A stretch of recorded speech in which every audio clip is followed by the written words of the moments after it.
하나님의 말씀은 누가복음 18장 18절로부터 27절까지 봉독해 올립니다. 다 같이 일어서시겠습니다. 어떤 관리가 물어 이르되 선한 선생님이여 내가 무엇을 하여야 영생을 얻으리까? 예수께서 이르시되 내가 어찌하여 나를 선하다 일컫느냐? 하나님 한 분 외에는 선한 이가 없느니라. 내가 계명을 하나니 간음하지 말라, 살인하지 말라, 도둑질하지 말라, 거짓 증언하지 말라, 내 부모를 공경하라 했느니라. 여짜오되 이것은 내가 어려서부터 다 지켰나이다. 예수께서 이 말을 들으시고 이르시되 내게 아직도 한 가지 부족한 것이 있으니 내게 있는 것을 다 팔아 가난한 자들에게 나눠주라. 그리하면 하늘에서 내게 보화가 있으리라. 그리고 와서 나를 따르라 하시니 그 사람이 큰 부자이므로 이 말씀을 듣고 심히 근심하더라.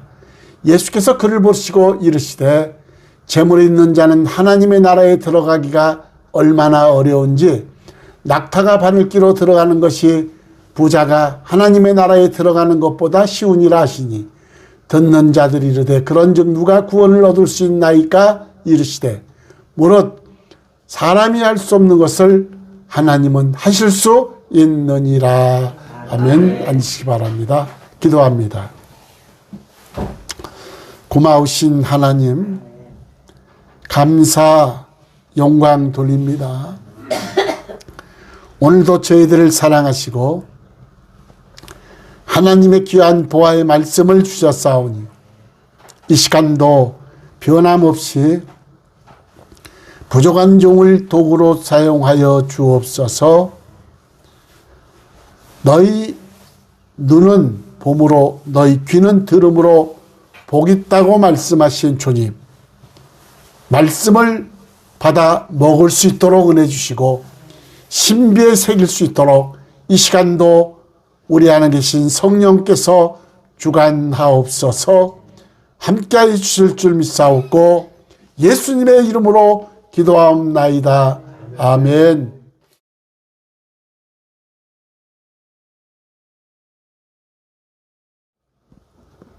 예, 2021년도가 시작한 지 엊그저께 같은데 벌써 12월이 됐습니다. 12월은 감사의 달입니다. 어떤 사람은 감사라는 말만 들어도 이상한 반응을 보이는 감사 알레르기가 있는 사람들이 있습니다. 그러나 감사는 하나님의 명령입니다. 감사는 성도의 의무요 하나님의 축복을 더 많이 받게 하는 천국 열쇠이고, 감사는 하나님을 기쁘시게 하는 것이고 하나님께 대한 신령한 효도요, 감사는 은혜를 받는 지름길입니다.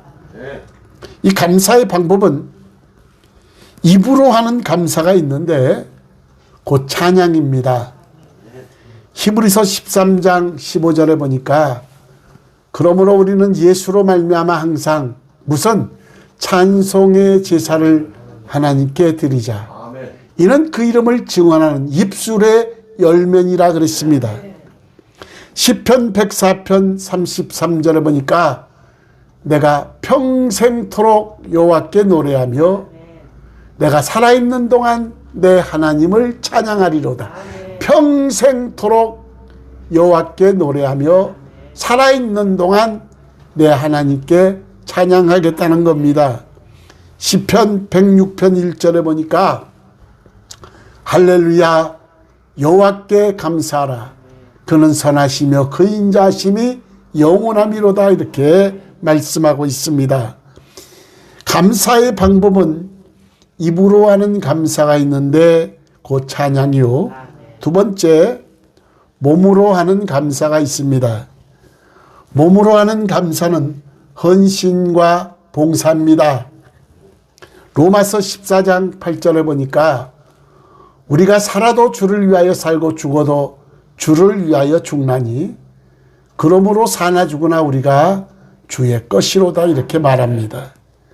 요한일서 3장 16절에도 보면 그가 우리를 위하여 목숨을 버리셨으니 우리가 이로써 사랑을 알고 우리도 형제들을 위하여 목숨을 버리는 것이 마땅하니라 그랬습니다. 몸으로 하는 감사는 헌신과 봉사입니다. 세 번째, 예배를 통하여 하는 감사가 있습니다. 시편 50편 14절에 보니까 감사로 하나님께 제사를 드리며 지존하신 이에게 내 소원을 갚으며 그랬습니다. 그리고 네 번째로 물질로 하는 감사가 있습니다. 고린도후서 9장 11절에 보면 너희가 모든 일에 넉넉하여 너그럽게 연보를 하면 그들이 우리로 말미암아 하나님께 감사하게 하는 것이라. 잠언 3장 9절 10절에도 보면 내 재물과 내 소산물의 처음 익은 열매로 여호와를 공경하라. 그리하면 내 창고가 가득히 차고 내 포도즙 틀에 새 포도즙이 넘치리라 그랬습니다. 오늘 본문 말씀을 통하여 우리는 감사의 길을 찾아야 하겠는데, 그러므로 감사는 아무리 강조해도 지나치지 않는 것이요, 또 감사는 하나님을 기쁘시게 하는 것이며 예수님을 믿는 성도들뿐 아니라 인간은 누구나 창조주 하나님께 해야 할 마땅한 의무가 감사합니다. 오늘 본문 말씀 중에는 예수님에게 한 젊은 청년이 찾아왔는데, 예수님이 가시는 곳마다 수많은 사람들이 찾아왔고 각양각색의 사람들이 찾아왔는데, 그 중에 한 청년 법관이 찾아왔습니다. 그는 지식으로나 권력으로나 그리고 재산으로나 도덕적으로 훌륭한 인물임이 틀림없고, 거기다가 10계명까지 잘 지켜서 도덕적으로나 윤리적으로 흠이 없는 청년이 오늘 본문에 등장하는 청년입니다. 그는 신앙심도 있어서 어떻게 하면 영생을 얻을 수 있을까 해서 영생에까지 관심을 가지고 있는 사람이 오늘 본문에 등장하는 청년입니다. 또 이 청년은 마가복음 10장 17절에 보니까 예수께서 길에 나가실 때 한 사람이 달려와서 꿇어 앉아 묻자오되 선한 선생님이여 내가 무엇을 하여야 영생을 얻으리까? 예수님을 존경하는 그의 열심 또한 칭찬할 만합니다. 그런데 이 청년은 예수님께서 말씀하신 너의 소유를 다 팔아 가난한 사람들에게 나눠주고 나를 따르라, 예수님의 부르심을 듣고도 영생의 길을 알고도 돈이 많은 거로 슬픈 기색을 하며 근심하며 떠나갔다 그랬습니다.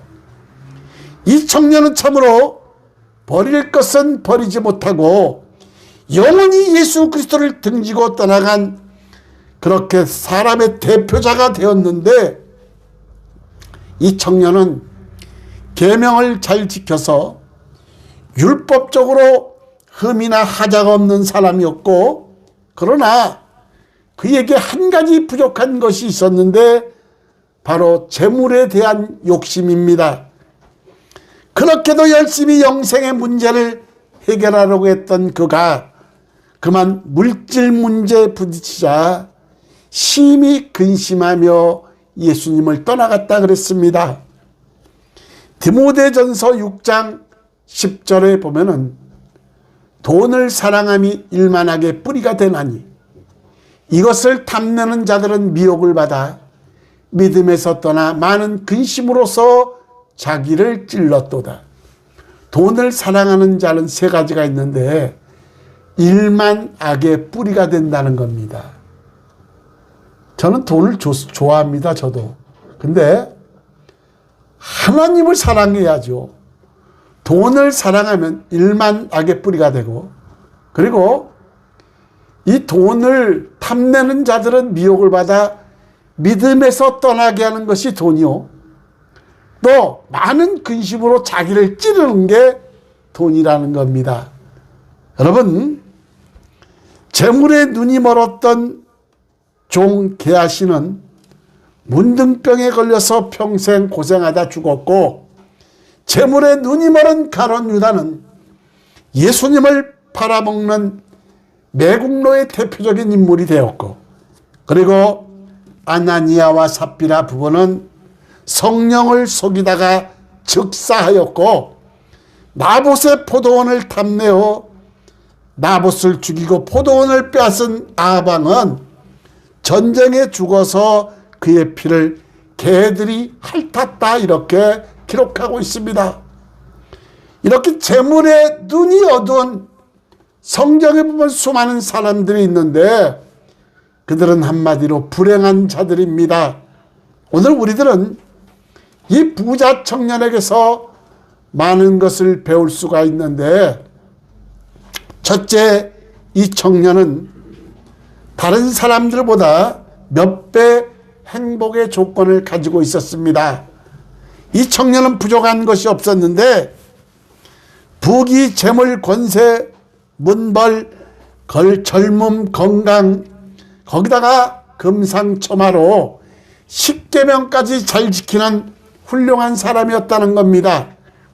그의 지인은 공회원이요 법관인데, 그러나 세상의 모든 것을 다 가졌다 할지라도 잠시 잠깐의 만족을 얻을 수 있을지 모르나 그의 영혼의 만족은 채울 길이 없는 겁니다. 그래서 예수님께 나와서 영생을 구한 것이다, 이 말이에요. 여러분, 독일의 학자 괴테는 나는 인생 중에 즐겁다고 생각한 시간은 불과 4주일밖에 되지 않는다. 그리고 시인 바이론은 나는 일생 중에서 즐겁다고 생각한 시간은 오직 1시간 뿐이었다, 이렇게 말했습니다. 일찍이 부귀영화를 다 누려본 솔로몬은 전도서 1장 2절 3절에 보니까 헛되고 헛되며 헛되고 헛되니 모든 것이 헛되도다. 해 아래에서 수고하는 모든 수고가 사람에게 무엇이 유익한가 그랬습니다. 모두가 인생의 무상함을 말하는 것인데, 이는 그들 중심에 하나님을 알지 못하기 때문인데, 그래서 그들은 인생을 허무한 것이다라고 하였고, 참으로 삶의 기쁨을 모르고 사는 자들입니다. 이렇게 이 청년은 다른 사람들보다 몇 배 행복의 조건을 가지고 있었으나 재물이 장애가 돼서 그는 불행한 사람으로, 불행한 이름으로 기록된 자가 부자 청년입니다. 두 번째로 이 청년은 고통의 쓴잔을 통한 하나님과의 만남이 없었습니다. 그래서 신앙생활은 반드시 하나님을 만나야 됩니다. 성령 세례를 받아야 됩니다. 필수입니다. 필수. 그래서 주 예수를 믿으라. 그리하면 너와 내 집이 구원함을 얻으리라. 우리 예수님 믿어야 됩니다. 근데 반드시 회개하고, 우리가 성령 세례를 받을 수 있는 첫 번째 조건이 회개입니다. 예수님 믿는 믿음이고, 그 다음에 회개입니다. 그리고 회개하고 세례를 받고 죄사함 받으면, 세례를 받아야 죄사함 받고, 그러면 선물로 성령을 선물로 받으리니 그랬습니다. 우리 천국 여정에 보증으로 하나님의 자녀인 표요, 천국 후사요, 하나님의 자녀인 표로 성령을 주신다, 이 말이에요. 그래서 우리는 하나님을 만나야 됩니다. 여러분, 엘리야는 자기 목숨을 노리는 이사벨을 피해서 호렙산 동굴 속에 있을 때 세미한 하나님의 음성을 들었고, 모세는 40년간 광야의 시련을 겪은 후에 시내산 떨기나무 숲에서 하나님의 부름을 받아서 이스라엘 백성을 인도하는 영도자가 되었고, 에레미야는 조국이 멸망하는 아픔을 통해서 하나님을 만났고, 그리고 믿음의 조상 아브라함은 백세 얻은 이삭을 제물로 드리는 고통 속에서 하나님을 만났고, 동방의 의인한 욥은 고난의 극한 상황에서 하나님을 만났습니다. 내가 앞으로 가도 그가 아니 계시고 뒤로 가도 그가 아니 계시고 옆에서 일한 것 같으나 만날 수가 없구나. 그러나 그가 나를 단련하신 후에는 내가 정금같이 나오리라. 그가 나를 단련하신 후에는 내가 정금같이 나오리라.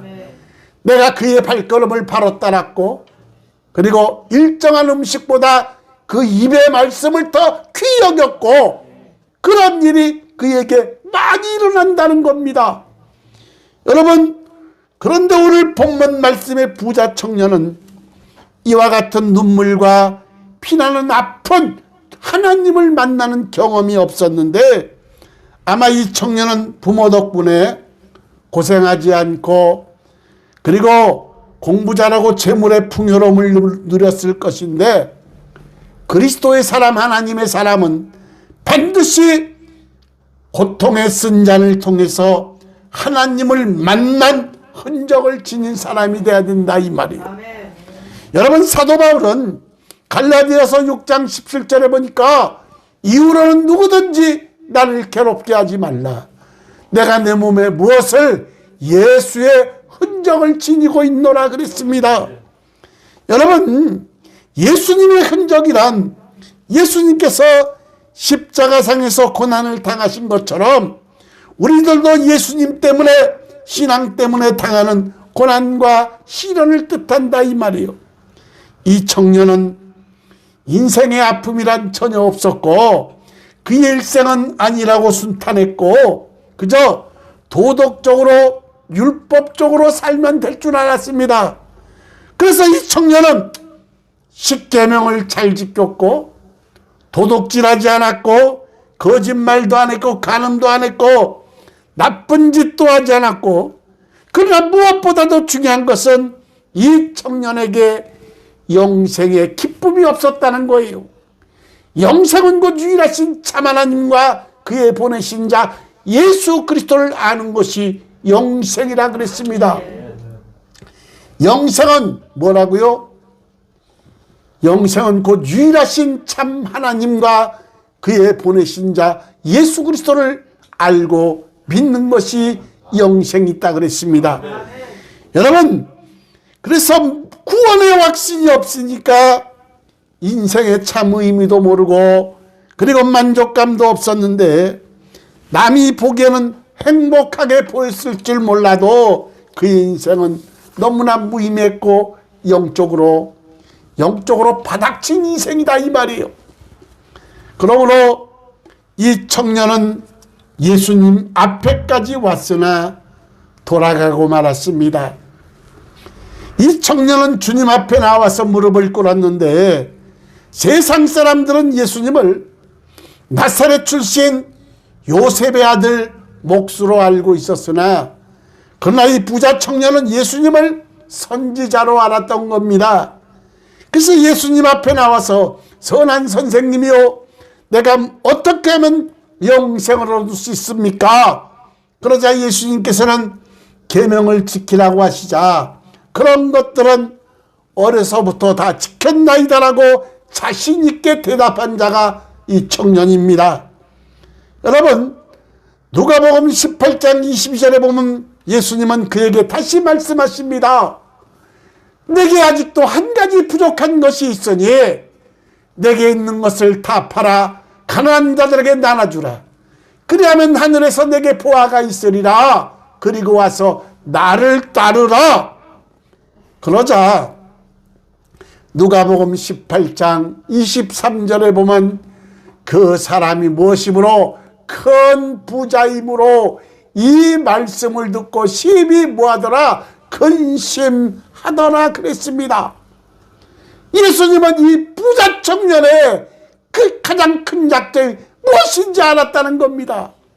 이 청년에게는 재물이 영생을 얻는데 가장 큰 장애물이었다, 이 말이에요. 여러분, 많은 사람들이 예수님 앞에 나오지 못하고 멸망당하는데, 이 사람은 예수님 앞까지 왔는데도 그렇게 소원하던 영생의 문제를 해결하지 못하고 세상으로 돌아가고 말았는데, 재산을 팔아서 가난한 사람들에게 나눠준 것보다 자기가 가지고 누리며 부자로 사는 게 더 좋았고, 예수님을 따르는 것보다 그의 권세와 재물을 따르는 것이 훨씬 더 이 부자 청년은 좋았기 때문입니다. 오늘날에도 교회까지 왔다가도, 예수님 앞에 왔다가도, 구원의 문턱까지 왔다가도 영생을 소유하지 못한 사람들이 너무나 많습니다. 교회를 나와도 구원의 프로테지는 50% 밑으로 봅니다. 슬기로운 5처녀와 미련한 5처녀가 있고, 두 사람이 밭을 갈다가 한 사람은 들림받고 한 사람은 버림받고 그랬습니다. 우리가 교회만 나오면, 예수님을 믿기만 하면 다 구원받는 것이 아니라, 우리 구원 여정은 결코 쉬운 것이 아니라는 겁니다. 여러분, 외형적으로 볼 때 모든 것이 완벽한 것 같았는데, 결정적으로 이 부자 청년에게 부족한 것이 있었는데, 바로 주님 말씀을 실천하는 결단력이 부족했다는 겁니다. 예수님께서 말씀하시기를 누가복음 9장 62절에 보니까, 손에 쟁기를 잡고 뒤를 돌아보는 자는 하나님의 나라에 합당하지 아니하니라 그랬습니다. 누가복음 19장 8절에 보면, 우리가 잘 아는 삭개오가 예수님을 만나자 놀랍게 변화됩니다. 누가복음 19장 8절에 보니까, 주여 보시옵소서, 내 소유의 절반을 가난한 자들에게 주겠사오며, 만일 누구의 것을 속여 빼앗은 일이 있으면 내 갑절이나 갚겠나이다.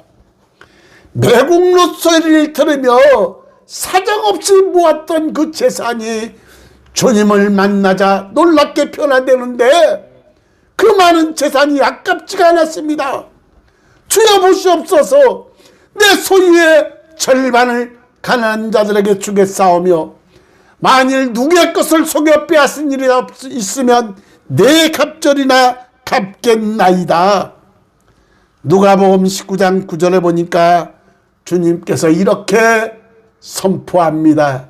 오늘 구원이 이 집에 이르렀으니 이 사람도 아브라함의 자손임이로다. 여러분 신앙생활을 다시 한번 점검해 보시기 바랍니다.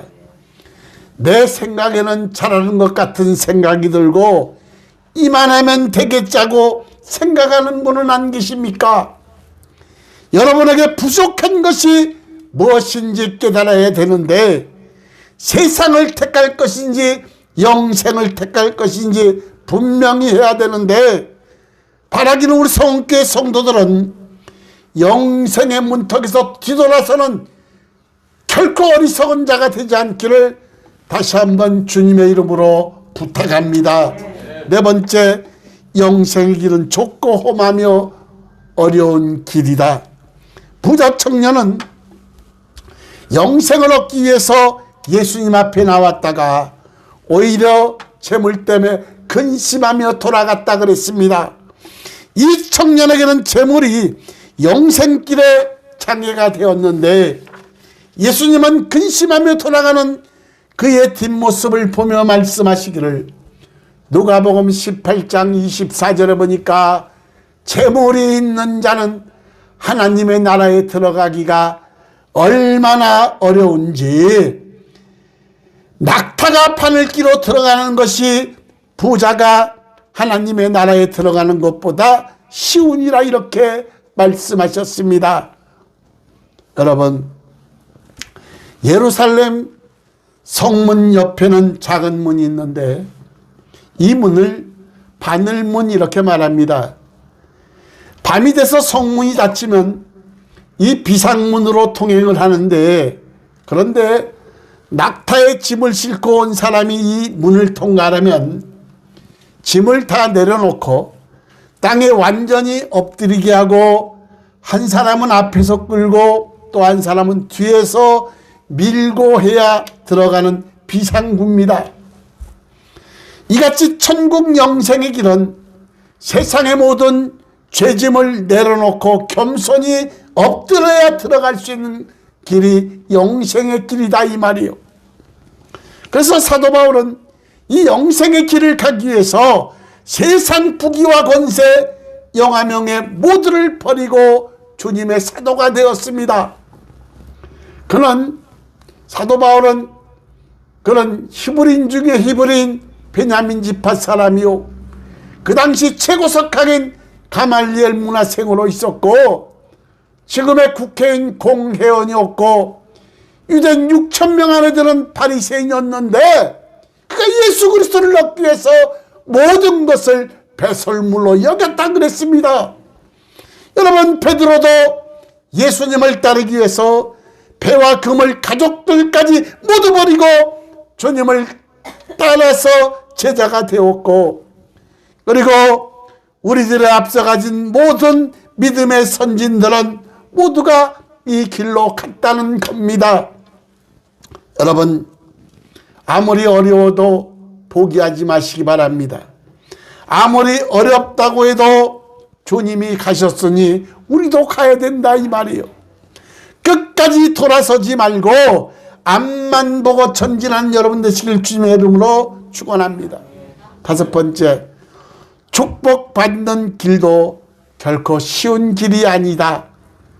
여러분, 은혜 받고 영생을 얻는 길이 어렵고 힘들고 좁은 길이지만, 우리가 이 세상 살아가면서 필요한 하나님의 축복을 받는 것도 결코 쉬운 일이 아니라는 겁니다. 한마디로 축복을 받으려면 축복받을 일을 해야 된다, 이 말이에요. 우리가 하나님이 우리에게 명하신 하나님의 말씀과 계명대로 순종하고 산다면, 하나님은 미쁘시고 의로우사 우리들에게 주심하고 약속하신 축복을 넘치도록 부어주시는 하나님이시다, 이 말이에요.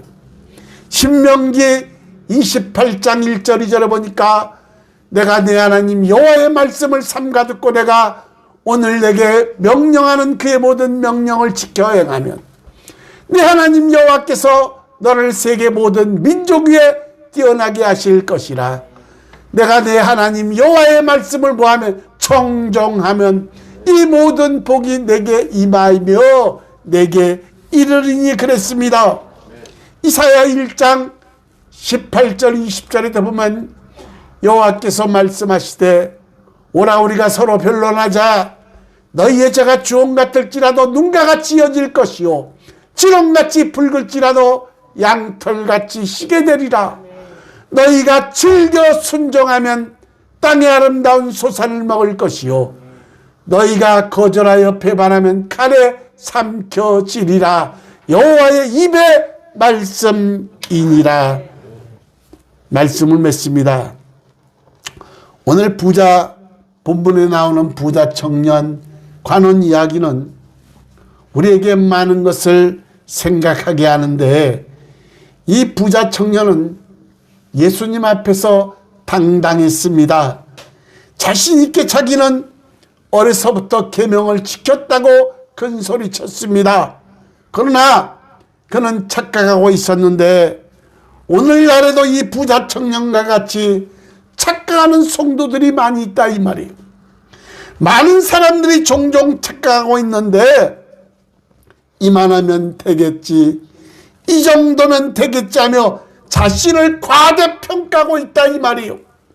그러나 하나님의 저울에 달아보면 그런 사람일수록 형편없이 부족하다는 것을 우리는 깨달아야 된다, 이 말이에요. 메네메네 데겔 우바르신, 세어보고 달아보았더니 부족하여 나라를 둘로 나눈다. 하나님의 손에는 반드시 저울이 있다, 이 말이에요. 우리가 하나님 앞에 갔을 때 하나님의 저울에 달아볼 텐데 여러분 부족한 자가 되지 않기를 주님의 이름으로 축원합니다. 이사야 55장 8절 9절을 보니까 이는 내 생각이 너희의 생각과 다르며 내 길은 너희의 길과 다름이니라. 여호와의 말씀이니라. 이는 하늘이 땅보다 높음 같이 내 길은 너희의 길보다 높이며 내 생각은 너희의 생각보다 높음이니라. 사랑하는 여러분, 12월 달은 감사의 달입니다. 그동안 우리들이 하나님께 얼마나 감사를 했냐 이 말이에요. 혹시 오늘 본문의 부자 청년처럼 착각하지는 않은지 모르겠습니다. 오늘 우리는 내게 한 가지 부족한 것이 무엇인지 깨달은 자가 복된 자입니다. 세상 재물이 근심의 원인이 돼서는 안 됩니다. 세상 재물이 영생의 문턱에서 되돌아서는 원인이 돼서는 안 될 것이요, 세상 물질이 범죄의 원인이 돼서는 더더욱 안 될 일이요, 세상 물질이 아나니아와 삽비라처럼 성령을 속이고 자신을 속이고 양심을 속이는 일이 돼서는 안 된다는 겁니다. 우리는 삭개오처럼 주님 말씀에 은혜 받고 변화돼서 삭개오 같은 믿음과 행함이 있어야 된다 이 말이에요.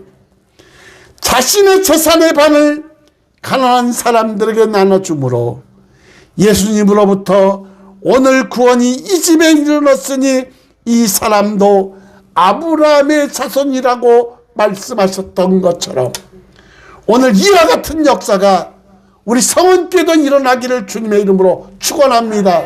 변화되시길 주의 이름으로 축원합니다. 욥기 1장 21절에 보면 내가 모태에서 알몸으로 나와 싸운즉 또한 알몸이 그리로 돌아갈지이다. 주시니도 여호와시오 거두시니도 여호와시오니 여호와의 이름이 찬송을 받으실지니이다. 이렇게 고백했습니다. 하나님께서는 우리에게 모든 만물을 주셨으니 있는 것 다 드려도 아까울 것이 없고 또 죽어 영원히 멸망할 수밖에 없는 몸을 살려주셨고 지옥 갈 몸 천국 가게 해주셔서 무엇인들 못 들겠냐 이 말이에요. 금년 한 해도 오늘까지 하나님의 은혜로 살았는데 뒤돌아보면 굽이굽이 험한 인생길 어느 한순간도 하나님의 도우심이 없은 적이 없었기 때문에 오늘까지 우리가 살아온 것이다 이 말이에요. 사랑하는 여러분, 이와 같은 하나님의 은혜를 무엇으로 보답하겠습니까? 만일이 있은들 어찌 하나님의 은혜를 다 감사할 수 있겠냐 이 말이에요. 찬양으로 감사하시기 바랍니다. 기도로 감사하시기 바랍니다. 예배로 감사하시기 바랍니다. 몸으로 감사하시고 물질로 감사하는 여러분 되시기를 주님의 이름으로 축원합니다. 오늘 시간 하나님은 9명의 문둥병자처럼 우리들의 감사가 부족한 것을 책망하신다 이 말이에요. 여러분의 믿음에 한 가지 부족한 것이 무엇인지 깨달으시기를 바라고 항상 기쁨과 즐거움이 넘치는 감사를 하나님께 드림으로 하나님의 한량없는 은혜와 축복의 역사를 맛보시며 살아계신 하나님께 영광을 돌리고 사시기를 주님의 이름으로 축원합니다. 축원합니다. 기도합니다. 고마우신 하나님 감사합니다. 오늘 부자 청년을 통해서 다시 한번 우리의 모습을 볼 수 있도록 깨달음을 주시니 아버지 하나님 감사합니다. 이 세상에 살면서 천국 가는데 물질이 장애가 되지 않도록 도와주옵시고 살든지 죽든지 하나님 영광 위에 살 수 있도록 은혜 주시고 무엇보다도 하나님께 감사로 영광을 돌 수 있도록 크신 은혜와 은총으로 함께하여 주옵소서. 오늘도 이 종은 한없이 우둔하고 미련하온데 부족한 종을 이 시간도 도구로 사용하여 주셔서 아버지 감사합니다. 하나님 아버지 영광 받으시옵소서. 존귀하신 예수님의 이름으로 기도하옵나이다. 아멘.